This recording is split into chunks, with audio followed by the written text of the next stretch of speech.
Hey everybody, welcome back to Kinfolk Farm. How you guys doing? I'm down here in my little hobby room, and I was checking on my muscadine wine. I just started yesterday. Got 4 gallons, 2, 4, 6, 8 gallons of Scumpernong wine. I just started yesterday. Didn't do a video on that. I've done a lot of muscadine videos, and I'd like to do another one, but I was digging through the freezer yesterday and I forgot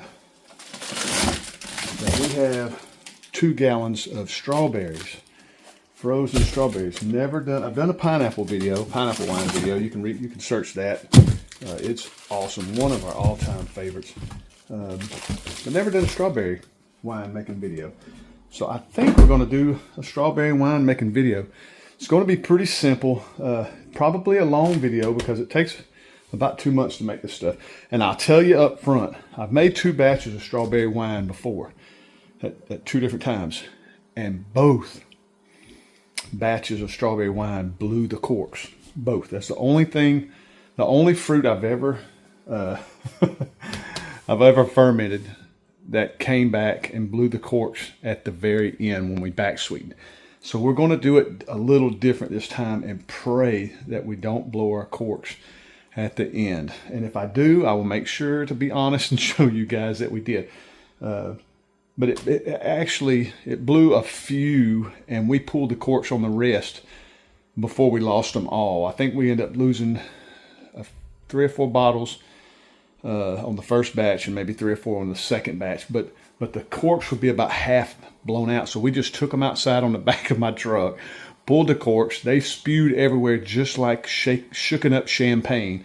We'd hold as much as we could in, poured them in mason jars, and basically had strawberry champagne, which was phenomenal. It was so good. And we put it in the refrigerator, and everybody was telling us we should have refrigerated it. We did use Camden tablets at the end to try to kill all the yeast, and we let it sit for a long, long time to try to make sure all the yeast was dead. But apparently when we back sweetened it, it just crunked that yeast right back up. So hopefully this time we're not going to do that. I think what I'm going to do is refrigerate it at the end, just to make sure we kill off all the yeast. When I back sweeten it, we're going to set it in the refrigerator for maybe another month or 2. Hopefully it'll all be settled down. It's going to be a long video for me to make, if I can keep up with making it. But stick around. We're going to make attempt to make some more strawberry wine. All right, I'm going to really keep this simple for everybody. Everything you see me use in this video came from Amazon. Whatever I tell you that I'm using, order it on Amazon. I don't put all that stuff in the description. I just don't do all that. It's all on Amazon. Everything but the fruit, the water, and the sugar. All the chemicals, the buckets, the airlocks, even the little, not all the utensils I can get at the grocery store, the smashers and all that stuff. But for the most part, the carboys, the buckets, the airlocks, all the siphons, the corks, the bottles, everything you need is on Amazon. And making wine, it's so easy. All you're doing is fermenting fruit. And you make it dry or back sweeten it towards the end. We go back and back sweeten it and make it a sweet, like a dessert wine, which we like. So Amazon has everything except for the fruit, water, sugar. All right, now you do have to sanitize everything that touches your wine. With the utensils, the spoons, anything. The buckets have to be sanitized. So we use a product called Star San. You can get it on Amazon. This bottle will last you for a long time. You barely use any. In a little spray bottle. We got the spray bottle. You can get them on Amazon, but we got ours at Home Depot. But Star San, you sanitize your buckets. We sanitize the lids. Anything that's going to touch our wine, you want to sanitize it. So we're going to take, if I can get them out of here, they're froze solid. We're just going to take our strawberries and put them in the bucket.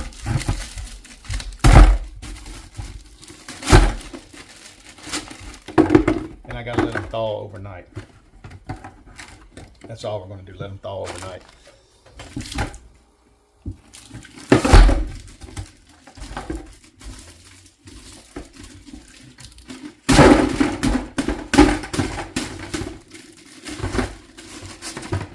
Okay, make sure when you order your buckets that you order the buckets that come with the airlocks.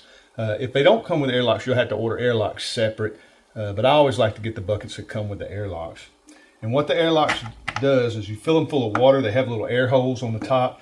It'll let air escape, but won't let anything bad into your buckets, any germs or bad air into your buckets, or bugs. But anything in here that needs to burp, it'll burp it out. All right, it's just an overload of strawberries right now. We got them thawed out, as you can see, and it's just strawberry and strawberry juice. So what we're going to do is we're going to fill the buckets to the top of the strawberries with water. We're on a well. I've heard not to use city water. I'm not sure about that. I know we've always used well water. I've heard you could use distilled water, something like that. This is what I've heard, that the chemicals in your city water may hurt the yeast when it comes to making your wine. Not sure. Never have tried to figure that, prove that. But we're on a well, so we use well water. But we're going to fill the top of the strawberries full of water. So it'll be about a half a bucket of water and strawberries that we're going to start squishing. So let's go fill these up with water. Okay, so you can see we just put water just to the top of the strawberries, which gives us about 1 gallon. These are 2-gallon buckets. I meant to say that earlier. These are 2-gallon buckets. So you basically got a gallon of strawberries and water. And then tomorrow, after, we're going to squish now, but come tomorrow we'll add about another gallon of sugar water, right to about this line right here. And I'll tell you more about that later. But right now we're going to squish these strawberries with the water we just added. Okay, we got them topped off with water to the top of the strawberries. Next, we're going to crush a Camden tablet, which you get on Amazon. We're going to put a Camden tablet in each one of these buckets. That'll help kill whatever yuckiness is in there. We don't want wild yeast or any bacteria, anything that's in our wine. It will help kill that off before we add the yeast and all. Camden tablets, what you need. All right, they come in this little pill form. What I do is just take a spoon, put it in a spoon with another spoon, and just crush them, and it'll break into a nice, excuse me, nice fine powder. You can break them down into a nice little fine powder, and just shake it around in there.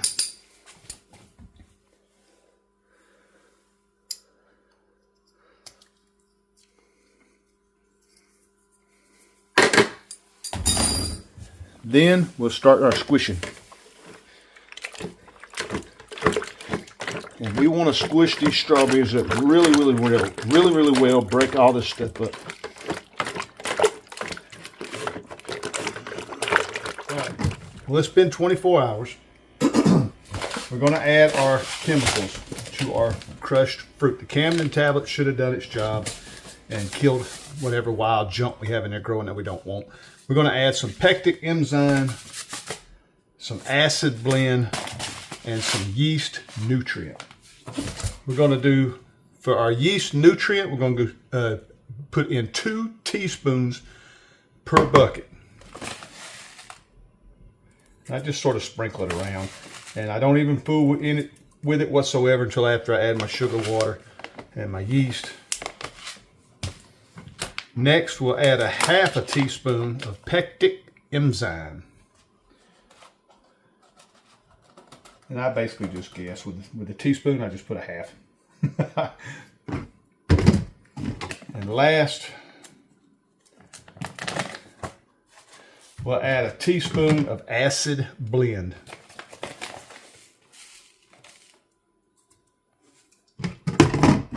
All right, we'll take this upstairs. I don't stir it or anything right yet. We'll take it upstairs, make our sugar water up, fill these up with our sugar water, and add our yeast. And that sugar water is what's going to, with the fruit, that's what's going to make our alcohol or our wine. We'll do that upstairs. All right, to make up our sugar water, we're going to use 1-to-1 ratio. It'll be 2 quarts of sugar, 2 quarts of water. We'll mix that up. We don't boil it or anything like that. We just run hottest water we can get from the tap, stir it till all that sugar breaks down, and we'll add it to our fruit. 2 quarts of sugar, 2 quarts of water.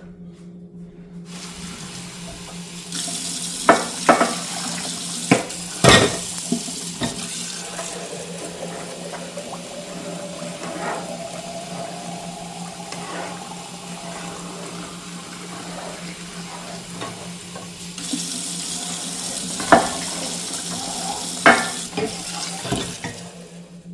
right, this is the yeast we use. We ordered off Amazon.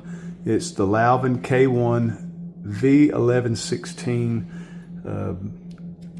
One of my subscribers suggested this wine yeast to us, and we love it. It works great. I think I was using the 1118 last time, and they told me to try the 1116.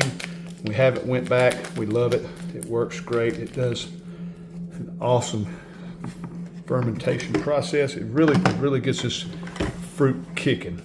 What we're going to do is we're just going to take one pack, can do up to 5 gallons. Well, these are 2-gallon buckets, so it's 4 gallons. So what I basically do is just do a half a pack per bucket. Okay, so one of these does 5 gallons, 2, 4 gallons. I just split it between the 4. And one thing about this yeast, it smells so good. I love it. I just take a scoop per, just mix it around, take another scoop. That way I feel like I'm doing an even Steven, you know what I mean?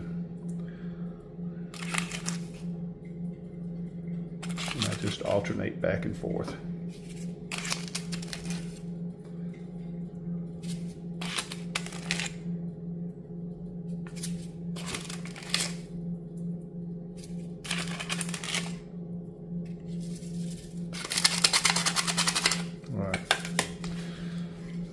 Now we'll add our sugar water. Now that all our sugar water broke down, it doesn't take long to break down.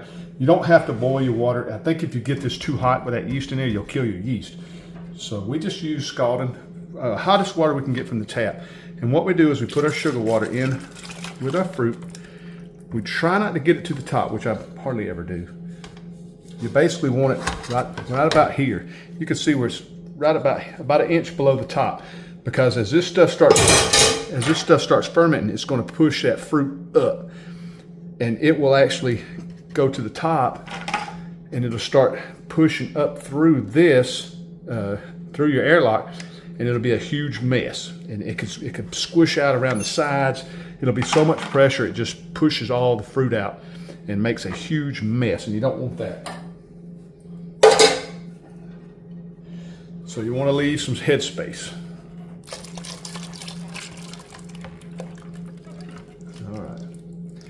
That's going to make a lot of good wine. Now what we'll do is we'll just stir all that in.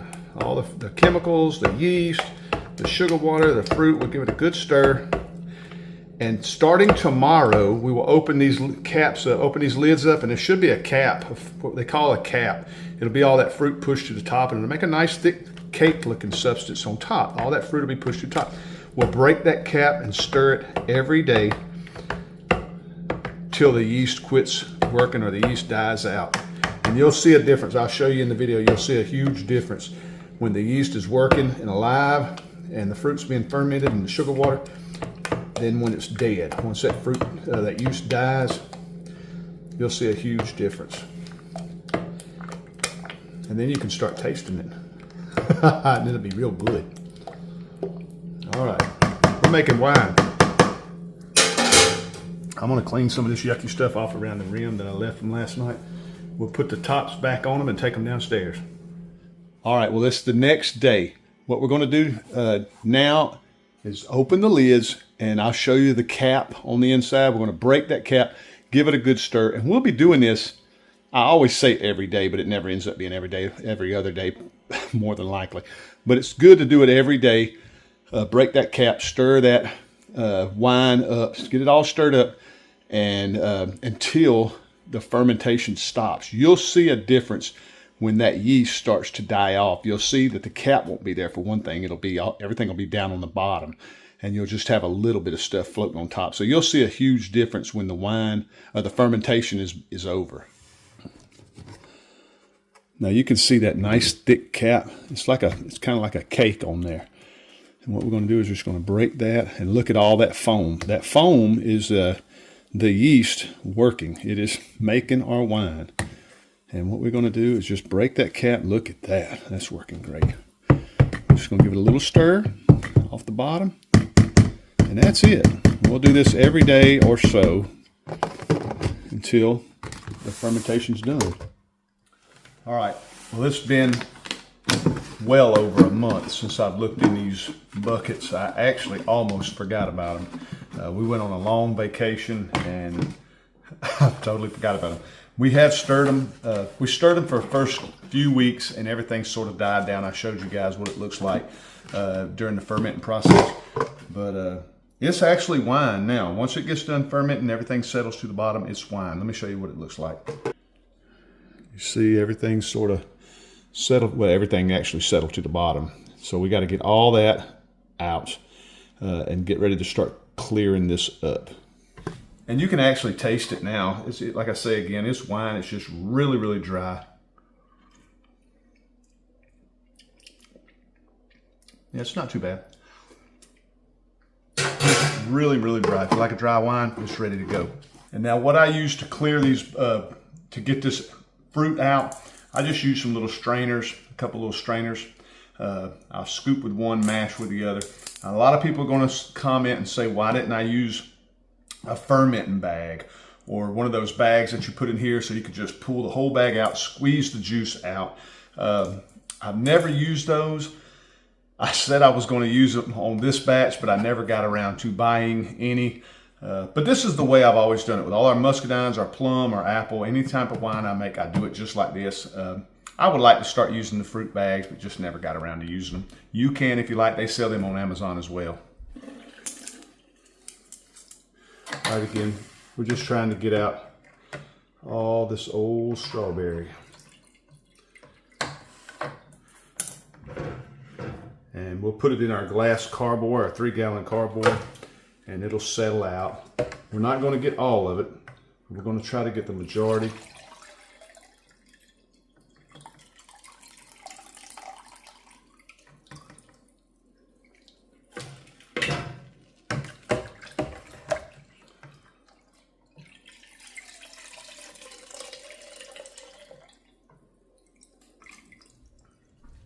All right, guys, next that we got the majority out, this is just the way I do it. And remember, I'm not a professional winemaker. I'm just a homesteading guy that likes to try to make my own stuff. And this is the way I do it to try to clear it up. See, right now it's a real milky looking color because we've stirred it all up. I just like to funnel it into my carboy, and we'll let this settle out for another few weeks, and then we will siphon it off into another carboy, and we'll just keep repeating that until it gets really, really, really clear. Usually we only have to do it about twice because I've got it down to just about a science. You'll see, I don't know if y'all can see that or not, but y'all see all that thick stuff in the bottom. I stop pouring just before that last little bit of thick stuff gets in there. That way there's not so much sediment. So you can see that going in. I stop right there.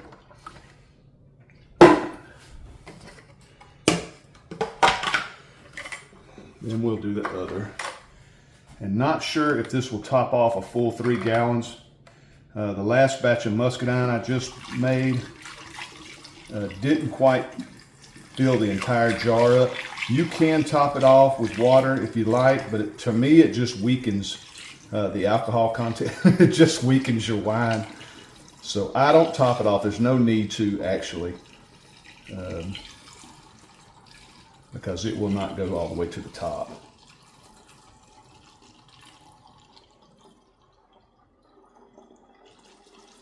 And again, I'm not a professional winemaker. This is basically a home brew wine.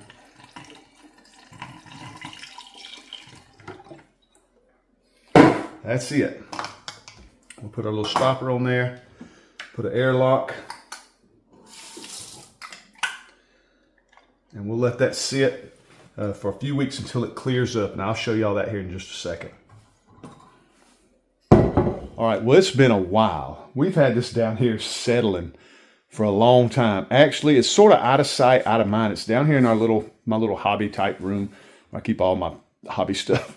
And I almost forgot about it. My wife was wanting to give some to a friend of hers at work, so she's like, "Are you going to do that wine?" I almost forgot about it. So it's been down here for a long time. So we're going to go ahead and clean this up. Rack it one time, see what it looks like. Usually it looks pretty clean. If it doesn't, usually I have to rack it twice. I'll rack it into our carboy down here on the floor. We'll rack it from there to here using a siphon, and probably do it one more time, make it really nice and clear. But I'll show you what it looks like right now. You can see it is really, really clear. It just looks beautiful. And you can see all the sediment on the bottom. So we're gonna rack it all the way to here. We'll end up throwing a lot of this away. I get a lot of comments about people telling me not to throw this away, but we make so much wine. This little bit I'm not worried about. Everybody tells me how I can clean that up. I don't care about that. We want the goodie. That's what my daddy always said. We want the goodie. That's what we're after. And you see we got it siphoning. I don't have it all the way on the bottom yet. Once it gets a little closer, but you can see it's coming out really, really clear. It's going to take a few minutes because that little thin hose. We got such a small hose. But hey, patience, patience, patience when it comes to making wine. That's going to be some good wine. All right, well, there it is. We had a little left in here. I'm not worried about that. This turned out really pretty. I'm not sure if we only even rack it again. It's so clear. We'll just get ready to back sweeten it, and we'll bottle this because I'm ready to jump on this. It looks so good. All right, well, it's been another week, and you can see just a little film right there on the edge where we have to rack this thing one more time. Try to leave that in here, and we'll have a nice, beautiful, clear, strawberry red wine. We're going to siphon it back into these two buckets, get ready to add some Camden tablets to make sure we kill our yeast. So we'll do that, and then tomorrow we'll be back sweetening this wine, and it's good to go. We'll start putting it in bottles. I'll show you how we bottle them, cork them, show you what tools you need to cork them, the little plastic shrink wraps, show you how to use those. Big things are coming. We're about to start drinking our wine. You can drink it now, but it's really dry. If you like a dry wine, it's good to go. We like ours really, really sweet. You'll see.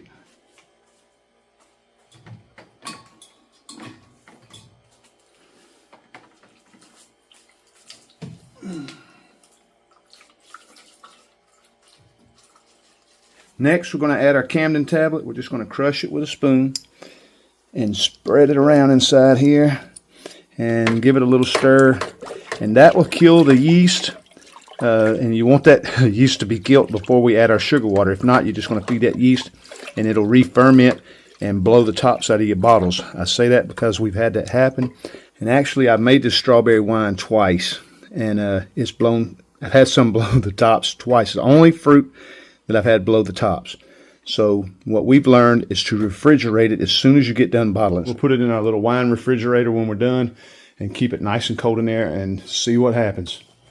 Okay, you can back sweeten your wine however you like. We have a certain way that we do ours every single time. After a lot of different batches of wine, we found the sweetness that we like. It's 1 quart of sugar, 1 quart of water, 1 to 1. Break it down into a simple syrup, and we divvy that half of this per bucket. So this is not going in one bucket. It'll be divided into half. So our wine is really, really sweet. I'll show you.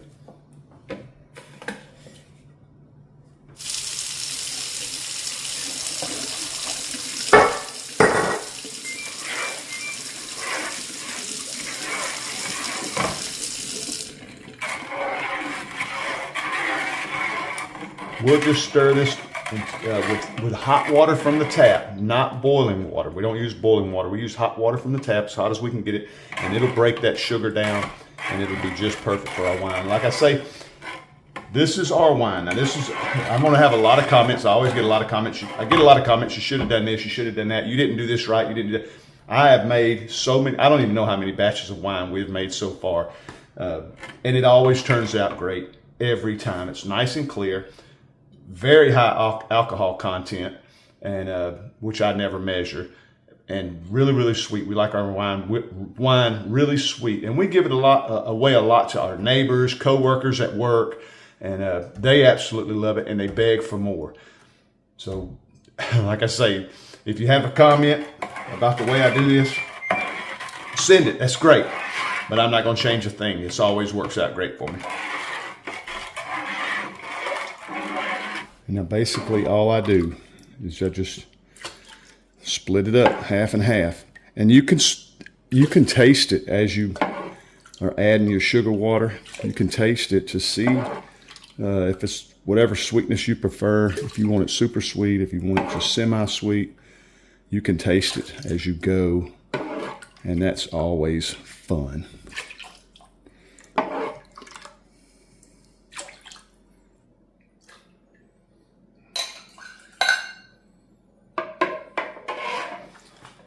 Let me show you guys how it's turned out.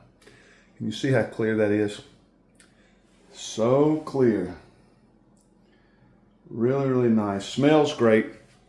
Smells great. And I never check the alcohol percentage in here, but it's always super, super high. It's always really, really high.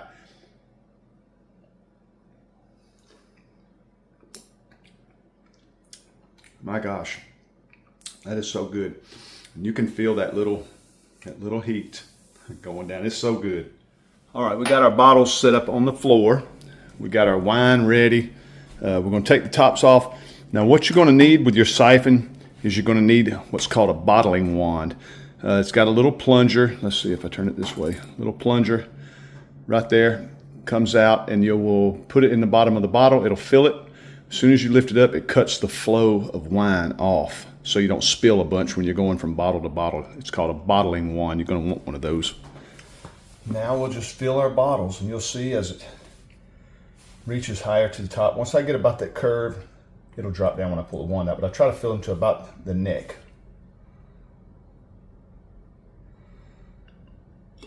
Once you pull it up, it stops. That little plunger stops the wine flow. Nice.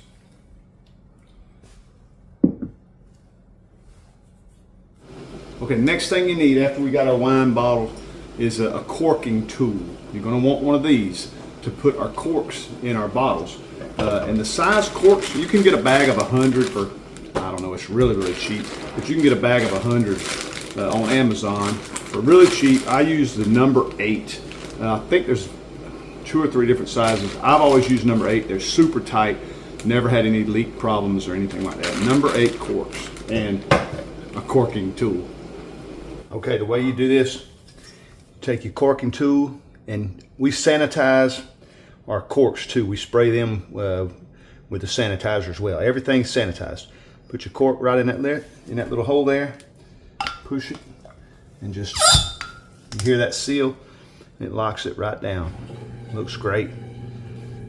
Next, we'll cork all these, and then we'll put our plastic shrink wrap caps on there. You can order these on Amazon, all kinds of different colors to choose from. I think we'll go with green, since the bottle of wine will be red. We'll have a nice green top, kind of look like a strawberry. I think that'll be cute.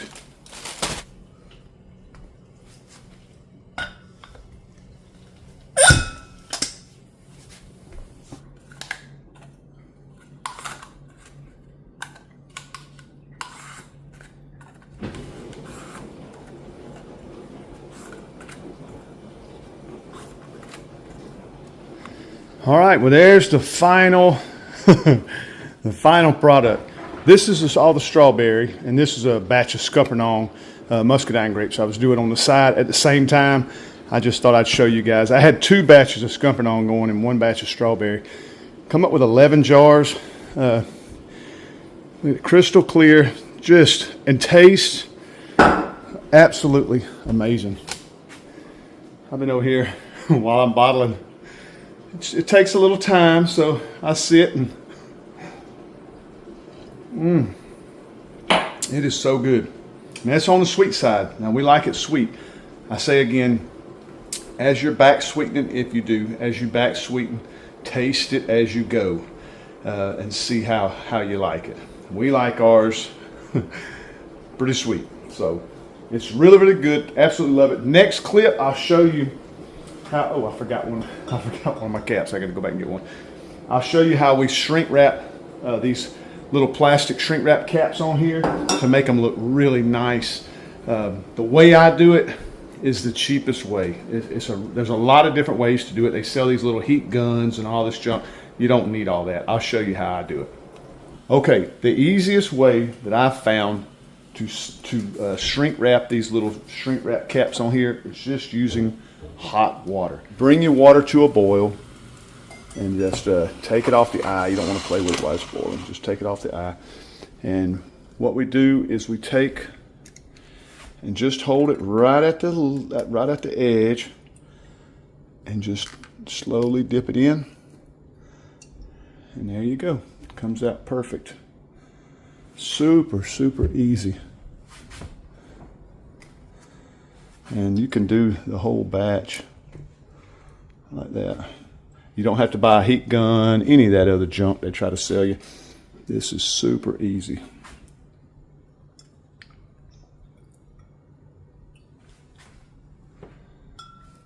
All right, guys, thanks again for checking out my video. If you made it this far, please hit that subscribe button. I really appreciate it. And get out there and make you some wine. You can make fruit wine out of just about any fruit. We've made it out of pineapple, apples, plums, strawberries, muscadines, because we're a muscadine farm. We've made it out of just about every fruit. It's so, so easy. It just takes a little time. So get out there and make you some wine. Thanks for checking out my video. We'll see you on the next one.